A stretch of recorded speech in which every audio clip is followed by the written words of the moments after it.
braces walang bunot. So in my first video, kinuwento ko, may pinunta ng unang dentista, gusto magbunot ng 4 ng ngipin. Hindi ko feel magbabunot ng 4 ng ngipin. Pinangahanap ako ng airway dentist. And ang ginagawa nila is expansion over extraction using expanders. Not all, case to case, dear, your content may mislead other patients.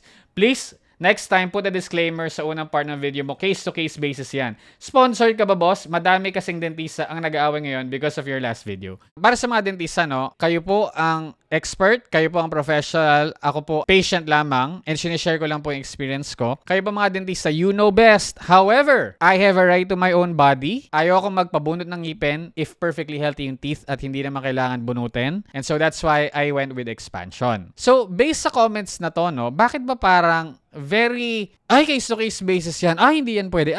Parang, there's this pushback. Saan ba nanggagaling tong total rejection of the expansion method? Parang mas gusto nyo talaga mag-extract. Why not balanced approach? So, sasabi nyo case to case. So, yes. Case 1, ito yung perfect sa'yo, is extraction. Case 2, pwede ka sa expansion kasi ganito, ganyan. Dentist here, I offer extraction and non-extraction treatment. Ganun lang. Hindi nyo naman masasabi na it doesn't work. Hindi nyo naman masasabi na pambata lang. Kasi, again, I'm 32 years old. It worked for me and most likely, it will work for other people. Let the people make informed decisions.